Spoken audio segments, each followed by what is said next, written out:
महामोहतम पुंज जासु वचन रवि करन।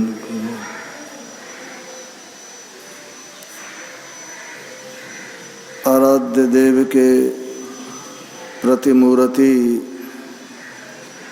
एवं संत मत के वर्तमान आचार्य श्री के पाद पद्मों में सतकोटि नमन। उपस्थित पूज्य संत जन, आदरणीय साधक वृंद, आदरणीय माताओं एवं भक्तिमती बहनों,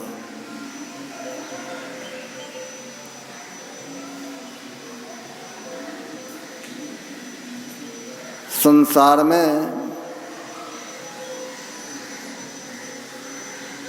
जितने भी संत हुए हैं, सबों का यही कहना है, जो साधना का प्रारंभ नाम जप से ही होता है। पूज्यपाद महर्षि संत सेवी परमहंस जी महाराज कहा करते थे, जिस प्रकार हम लोग मकान बनाते हैं तो मकान में नींव होता है। जिस मकान का नींव जितना मजबूत होगा वह मकान उतना ही टिकाऊ और ठोस होगा। तो जिस प्रकार मकान का नींव होता है, उसी तरह साधना का नींव यह नाम जप है। और नाम जपने से लोगों का जो कुसंकट है या लोगों का जो संकट है वह टलता है। अभी सुन रहे थे, जो भक्त 4 प्रकार के होते हैं और 4 प्रकार के भक्त में आर्त भक्त जो होता है, जब वो संकट से घिर जाते हैं तो अपने प्रभु को बड़े आर्त भाव से पुकारते हैं। जब वे आर्त भाव से पुकारते हैं तो उनकी पुकार को प्रभु सुनते हैं और उनका संकट टल जाता है। एक चिड़िया वृक्ष के डाल पर बैठी थी, तो वह देखती है एक व्याध बाण का निशाना उस पर साध रहा है। अब ये बेचारी डर गई, ये जो व्याधा है ये हमको मार देंगे और इससे हम नहीं बच पाएंगे। तो मन में हुआ जो उड़ जाएं तो बच जाएंगे। तो जैसे अपनी दृष्टि ऊपर की तरफ किया तो ऊपर में बाज मंडरा रहा था इसको पकड़ने के लिए। अब इनके मन में भय हुआ, नीचे ये तीर लेके तैयार है, बाण लेके तैयार है, ऊपर यह जो सचाण है, ये बाज है, यह मंडरा रहा है। दोनों तरह से हमारा प्राण संकट में है। तो उस समय क्या किया, वो प्रभु को याद कर दिया, सुमरण किया। जैसे सुमरण किया तो देखिए आर्त भाव से पुकारने से क्या होता है। जैसे याद किया तो प्रभु की कृपा, एक सर्प निकल के आया और उस व्याध के पाँव में डस लिया। जैसे डसता है तो उसके चोट से ये बेचारे तिलमिला गए। अब ये जो बाण जो साधे हुए था, तीर कमान, हाथ से छूट गया तीर। और तीर क्या हुआ, तीर छूटा और निशाना भी चुक गया। ऊपर में जो बाज मंडरा रहा था, उस बाज को बाण लग गया। देखिए प्रभु की कृपा, अगर भीतर से हृदय से पुकारेंगे तो संकट किस तरह टल जाता है। अब वह चिड़िया बच गई, ये प्रभु की कृपा है। उसी तरह हम लोगों के जीवन में अगर संकट आएगा तो गुरु प्रदत्त जो मंत्र है, उस मंत्र के माध्यम से अपने इष्ट को याद करेंगे, अपने प्रभु को याद करेंगे तो संकट तारण सतगुरु जी उस संकट को मिटाने वाली हम उन लोगों के संकट को टाल देंगे। लेकिन ये विश्वास होना चाहिए, ये हम लोगों को विश्वास नहीं होता है।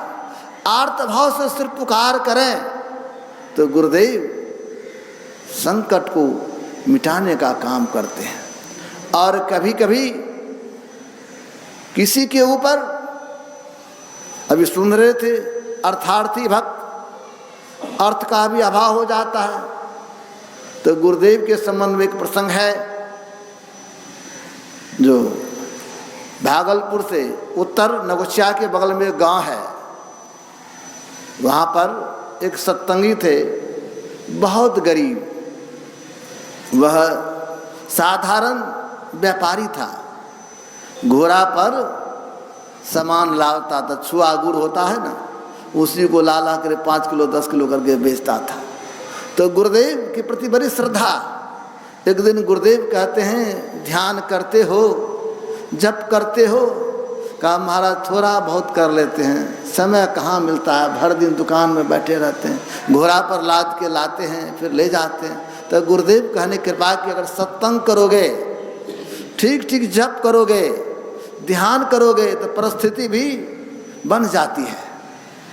तो इनको विश्वास था गुरु महाराज पर, लेकिन आर्थिक स्थिति बड़ी खराब, बहुत तंगी हालत में थे। लेकिन देखिए नाम जपना नहीं छोड़ रहे थे, याद कर रहे थे गुरु महाराज को। गुरु महाराज की कृपा हो गई। उसी गांव के एक सज्जन कहीं बाहर जा रहे थे, कहा भाई मेरे पास कुछ रुपया है, आप अपने पास रखिए, मैं आऊँगा तो आप मुझे लौटा दीजिएगा। वह जो रुपया दे दिया तो उसके रुपये से, व्यापारी न था, रुपया को घर में बैठा तो नहीं रखेगा, उस रुपये से और सब सामान अधिक खरीद लिया। और बाद में कुछ दिनों के बाद उस वस्तु का कीमत 1.5 गुना बढ़ गया। अब आमदनी बढ़ गई।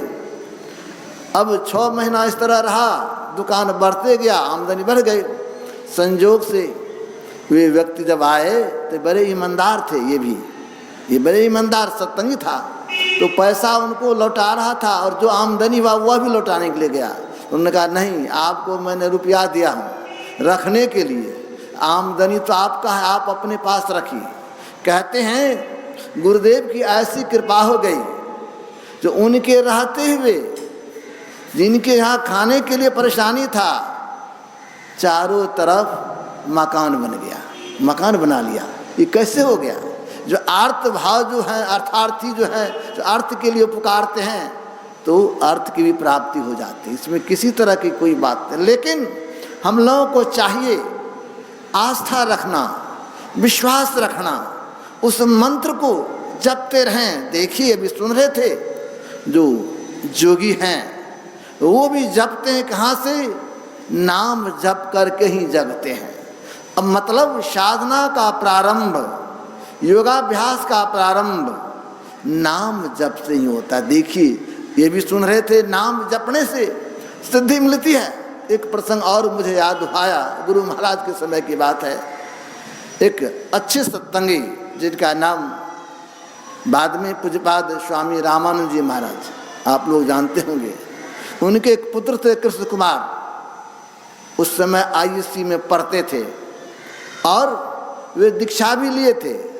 कल्याण में पत्रिका गीता प्रेस जो निकलती है उसमें पढ़ा था, मंत्र जपने से सिद्धि मिलती है। तो उनको विश्वास हो गया और खूब मंत्र जपने लगे। और जब खूब मंत्र जपने लगे तो उनको सिद्धि मिल गई। सिद्धि क्या हुआ? तो वह कोयला रखते थे काली, और हाथ पर जो कोई कुछ प्रश्न पूछता था तो उस पर घिस देते थे, और जैसे घिसता था तो जो कुछ पूछता था उसका उत्तर उसमें आ जाता था। तो गांव घर में लोग पूछते थे तो उनका उत्तर दे देते थे। उनके दादाजी भी उनको पूछा था तो मैं किनसे दीक्षा लूँ, वे रामानंदी थे। फिर मन में दीक्षा होने के बाद किनसे लूँ, तो उसमें गुरु महाराज का नाम निकल गया था, उसमें गुरु महाराज का नाम निकला था, जैसा कि उनके जीवनी में लिखा हुआ। और बाद में जब यहाँ पर आए तो गुरु महाराज कहते हैं, जो देखिए उनको कहिए सिद्धि नहीं दिखाने की चीज़ है, इसको नहीं दिखलाना चाहिए। लेकिन वो युवक था, फिर कुछ कुछ लोग पूछते थे, लोगों को बताने लगते थे। तो एक बार सब लोगों ने उनको ले आया कुप्पा घाट, और जब कुप्पा घाट में आए तो सब लोगों ने कुछ ना कुछ पूछना शुरू किया। यहाँ पर बहुत सारे छात्र रहते थे पहले, वे लोग भी पूछा मैं परीक्षा में पास करूँगा कि फेल करूँगा, तो सबका उत्तर निकल गया, सबका उत्तर निकल गया। और बाद में कुछ पूछे बाबा लोग कहते नहीं चलिए गुरु महाराज के सामने कुछ पूछेंगे, तो उनको लेके गया। और कुछ लोगों ने यह भी पूछा था जो गुरु महाराज के बाद कौन, ये भी पूछा था जो गुरु महाराज के बाद कौन। लेकिन इस प्रश्न का उत्तर देने की जब बात हुआ तो सब कहे चलिए गुरु महाराज के पास। जैसे गुरु निवास में गए, गुरु महाराज बैठे थे और लोग पहले से पूछ लिए थे। वहाँ जैसे गए तो कोयला घिसने का जो प्रक्रिया शुरू किया, तो गुरु महाराज देखते कहते हैं जैसे आए कहे, इसके बाद कोयला घिसने लगा, कुछ नहीं निकला, उसका उत्तर नहीं निकल पाया। बाद में वो शक्ति ही उनका समाप्त हो गया। तो कैसे हुआ? ये नाम जप से सिद्धि मिलती, इसीलिए नाम जपने से भी बहुत लाभ है। अभी सुन रहे थे वर्णनात्मक नाम, ये वर्णनात्मक नाम जपने से भी बहुत लाभ। हनुमान जी महाराज को कोई संकट होता तो जय श्री राम, वो जय श्री राम जपते थे, उनके रोम रोम से भगवान का नाम निकलते रहता था। इसीलिए नाम जप से भी बहुत लाभ है। अगर ठीक ठीक नाम भी जपेंगे तो जो ध्वन्यात्मक नाम का जो पकड़ हो जाएगा। एक संत हुए गुरु गोरखनाथ जी महाराज, उन्होंने कहा 600 सहस्त्र 2100 जाप अनहद उपजे आपे आप। अगर ठीक ठीक जप भी करते रहेंगे, ठीक ठीक जप जितना श्वास निकलता है श्वास के अनुसार जप करते रहेंगे श्वास श्वास में, तब क्या होगा? अपने आप अपने अंदर में जो शब्द हो रहा है, जिनको कहते हैं ध्वन्यात्मक शब्द, जिस शब्द के ध्यान से कल्याण होगा वो शब्द अपने आप पकड़ में आ जाएगा। ये वर्णनात्मक नाम का महत्व है, इसीलिए उस नाम को जपने की जरूरत है। और संत कबीर साहब ने भी कहा, श्वास श्वास में नाम स्मर ले, अवध घटे तन की, जगत में खबर नहीं पल की। इसीलिए श्वास श्वास में नाम स्मरने की जरूरत है। इसीलिए हमारे गुरुदेव कहने कृपा की, ये जो नाम मिला है गुरु प्रदत्त जो मंत्र अति पावन गुरु मंत्र मन ही मन जाप जपो, इस मंत्र को जपने की जरूरत है। उठते बैठते चलते फिरते खाते पीते अगर जपते रहेंगे तो बड़ा लाभ होगा। इसलिए इस मंत्र को जपने की आवश्यकता, जितना जपेंगे उतना लाभ होगा, जितना जपेंगे उतना लाभ होगा। बड़े बड़े साधक नाम जप करके सिद्धि को प्राप्त किया और अंत में अंतर की जो साधना है उसमें भी उनकी प्रगति हुई। इसलिए आधार नाम जप है। इसलिए संत मत में साधना का प्रारंभ करते हैं तो ये मानस जप ये वर्णनात्मक नाम का जप है। इसी जप से साधना का प्रारंभ होता है। इसीलिए यहीं से हम लोगों को जपने की आवश्यकता है। इसीलिए हम लोगों को हृदय से प्रेम से श्रद्धा से नाम को जपते रहना है। और ठीक ठीक नाम जपते हैं तो स्वतः नामी याद हो जाते हैं। अगर ठीक ठीक नाम जपते हैं तो नामी से संबंध जुड़ जाता है। इसीलिए इष्ट से संबंध जोड़ना है तो नाम को पकड़ के रहिए, नाम के छोर को पकड़ते रहेंगे तो हमारा कल्याण होगा।